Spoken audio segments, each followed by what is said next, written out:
अस्सलाम वालेकुम स्टूडेंट्स आज की वीडियो में हम 10th class biology chapter 11 homeostasis के एमसीक्यूज़ डिस्कस करेंगे। तो यहाँ पर सबसे पहला एमसीक्यूज़ है nephron the functional unit of kidney. आपको पता है किडनी के अंदर नेफ्रॉन मौजूद होते हैं जो ब्लड को फ़िल्टर करके यूरिन बनाते हैं।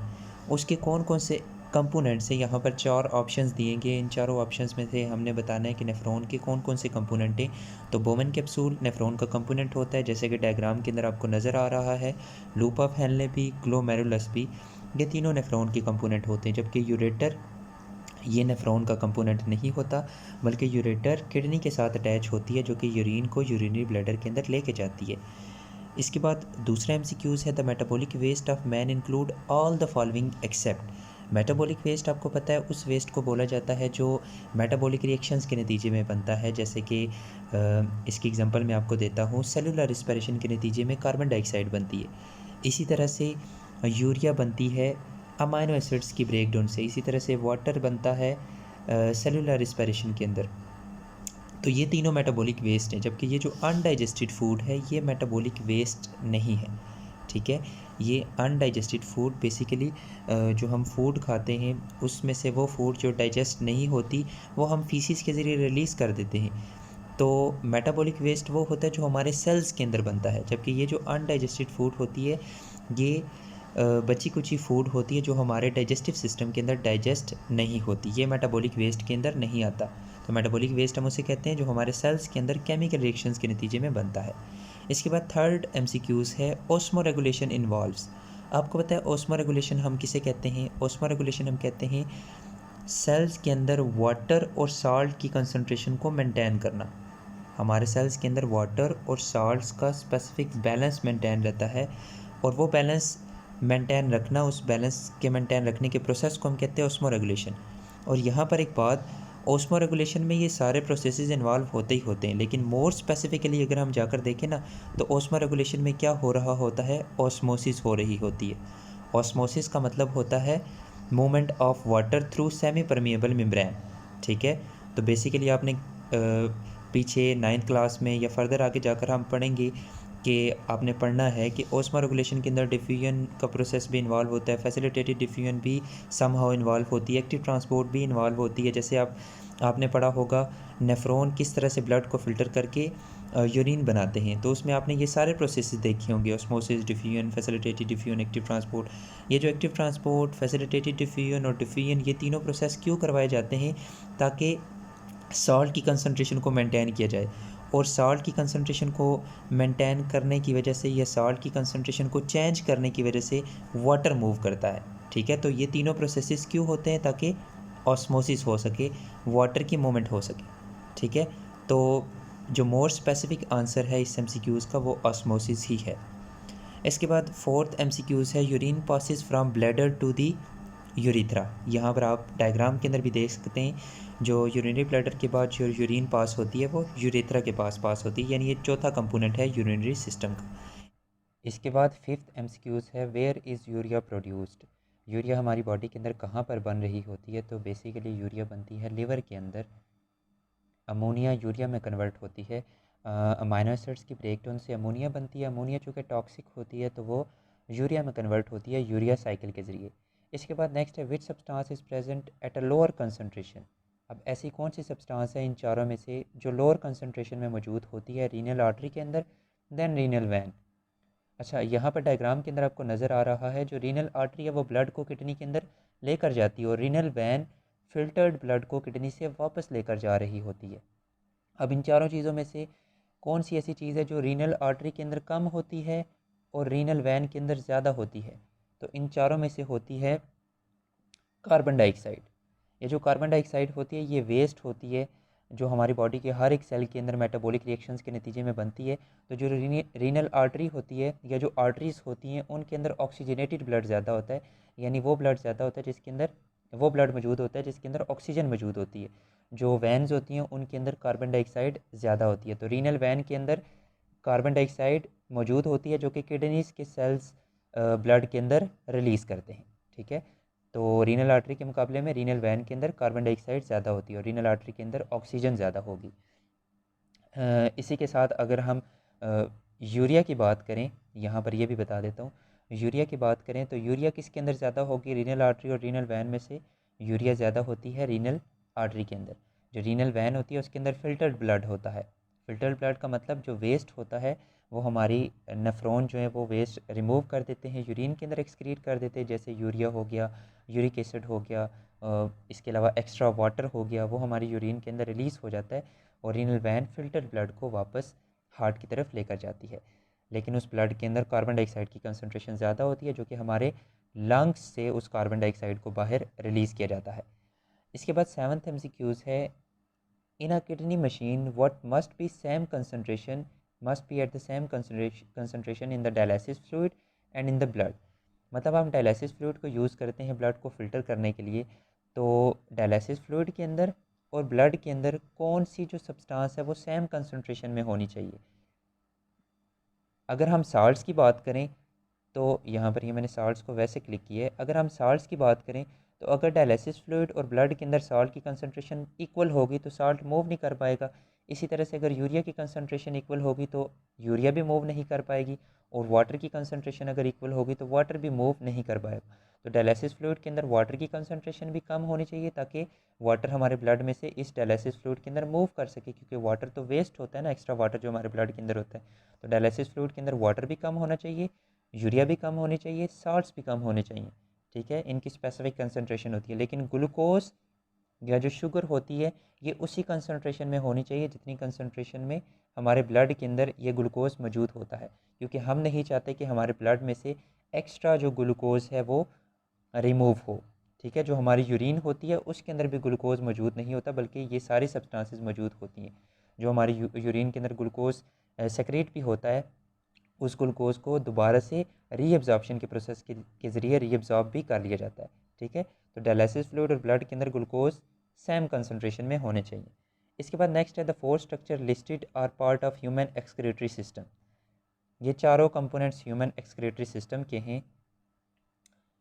In which order does a molecule of urea passes through the structure. अच्छा, हमने बताना है कि जो यूरिया है वो किस तरह से मूव करते हैं, कौन से आर्डर में मूव करेगी। तो आपको पता होना चाहिए किडनीज़ के अंदर सबसे पहले ब्लड को फ़िल्टर करके यूरिया को रिमूव किया जाता है। यूरिया के साथ बहुत सारे और वेस्ट भी होते हैं।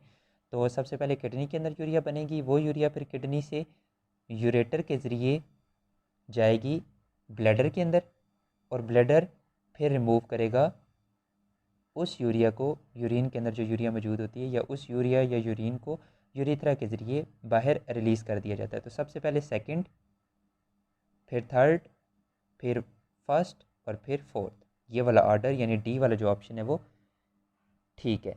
इसके बाद हम आते हैं नाइन्थ एमसीक्यूज़ की तरफ। नोवा एमसीक्यूज़ है, इन अ किडनी मशीन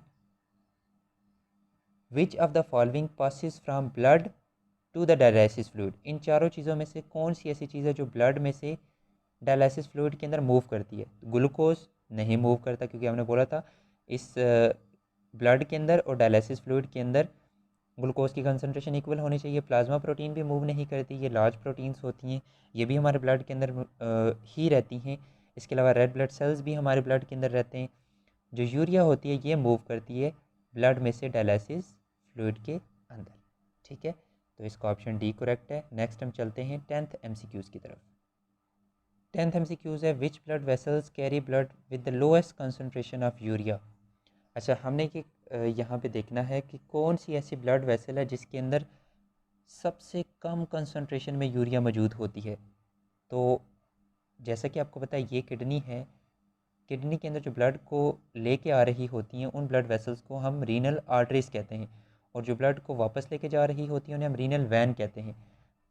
अब ये जो रीनल वैन होती है ये फिर आगे जाकर जो हमारी इन्फीरियर वैना कैवा होती है, जो लार्ज वैन होती है, उसके अंदर ये ओपन होती हैं और उस फिल्टर्ड ब्लड को, जो किडनी से फ़िल्टर हुआ हुआ ब्लड होता है, उसे वैना केवा के अंदर डालती हैं, और वैना केवा उस ब्लड को हार्ट की तरफ लेकर जाती हैं।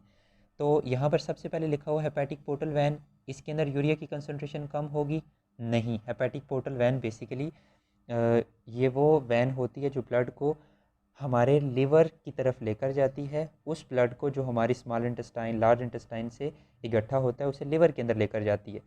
और इसके अलावा जो पल्मोनरी वैन होती है ये वो वैन होती है जो हमारे लंग्स से ऑक्सीजनेटेड ब्लड को हमारे हार्ट की तरफ लेकर जाती है। और रीनल वैन वो होती है जिसके अंदर सबसे कम कंसंट्रेशन में यूरिया मौजूद होती है, चूँकि इसके अंदर फ़िल्टर्ड ब्लड होता है और वो फ़िल्टर ब्लड किसी और ब्लड के साथ अभी तक मिक्स नहीं होता। फिर जब ये रीनल वैन ओपन होती है ना वैना कैवा के अंदर, तो इसके अंदर थोड़ा और ब्लड भी मिक्स हो जाता है, और इस वजह से जो वैना कैवा होती है उसके अंदर यूरिया की कंसंट्रेशन थोड़ी ज़्यादा होती है as compare to renal vein. सबसे कम यूरिया की कंसंट्रेशन होती है रीनल वैन के अंदर। इसके बाद 11th MCQs है the process of haemodialysis is shown in given diagram. इस डायग्राम के अंदर हीमोडायलिसिस का प्रोसेस जो है वो दिखाया गया है। तो हमने ये देखना है कि यूरिया की कंसंट्रेशन इन 4 कंपोनेंट्स में से कहाँ पर सबसे ज़्यादा होगी। तो ये जो क्यू है ये बेसिकली आर्टरी से ब्लड को लेके आ रहा है, ठीक है। वो ब्लड जिसने फ़िल्टर होना है, वो इस ट्यूब की मदद से इस डायलाइज़र के अंदर आ रहा है। ये डायलाइज़र मशीन है, यहाँ पर वो ब्लड आ रहा है, तो क्यू के अंदर तो यूरिया ज़्यादा होगी, ये बात आपने जहन में रखनी है। और वो ब्लड जो फ़िल्टर हो चुका है वो इस ट्यूब की मदद से वापस हमारी वैन के अंदर इंटर हो रहा है, तो पी के अंदर यूरिया कम होगा क्योंकि पी के अंदर फ़िल्टर्ड ब्लड है। अब यहाँ पर देखें ये जो एस है ये क्या है, एस बेसिकली डायलिसिस फ्लूइड है जो यहाँ पर इंटर हो रहा है, और उस डायलिसिस फ्लूइड के अंदर वेस्ट एक्सक्रीट हो रहा है, हमारे ब्लड में से वेस्ट जो है वो एक्सक्रीट हो रहा है। और ये जो आर है इसके अंदर यूरिन है, ठीक है, यानी वेस्ट है। तो यहाँ पर आपको पता चल गया ये जो वेस्ट है ना आर के अंदर, इसके अंदर यूरिया ज़्यादा होगा, क्यू और आर के अंदर यूरिया ज़्यादा होगा। तो हमारे पास जो ऑप्शन डी है वो बेस्ट सूटेबल आंसर है, क्यू एंड आर के अंदर यूरिया सबसे ज़्यादा होगा। अभी नेक्स्ट हम जाते हैं 12th MCQs की तरफ। 12वां MCQs है lithotripsy is a procedure that breaks large kidney stone into small ones by using sound waves, ठीक है। वो जो non electric shock waves use की जाती हैं वो क्या होती हैं, साउंड वेव्स होती हैं। इसके बाद नेक्स्ट है चूज़ द मिसमैच्ड हमने चूज़ करना है गम्स रिलीज फ्रॉम कीकर, ये ठीक है। राइजन पेनस से रिलीज़ होती हैं, ये भी ठीक है। और म्यूसिलेज लेडी फिंगर से।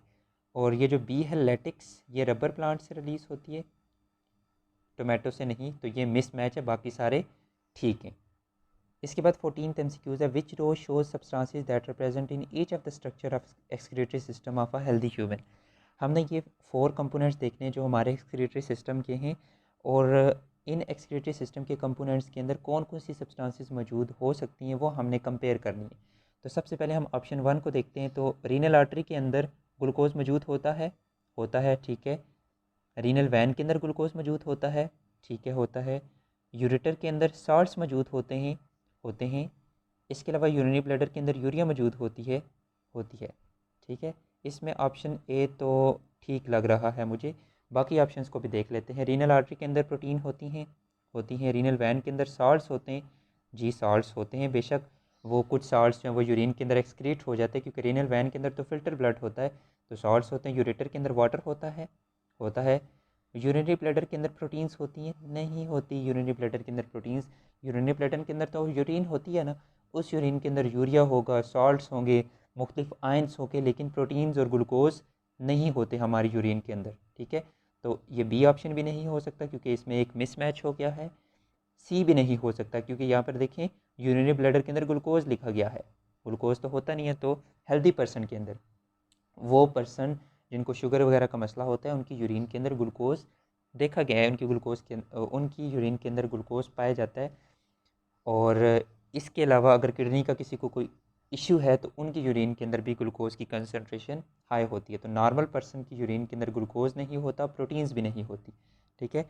इस तरह से यूरेटर के अंदर भी ना ही प्रोटीन होता है और ना ही ग्लूकोज होता है क्योंकि यूरेटर के अंदर भी यूरिन ही होगी। इसमें ये जो फर्स्ट ऑप्शन है ये ट्रू है।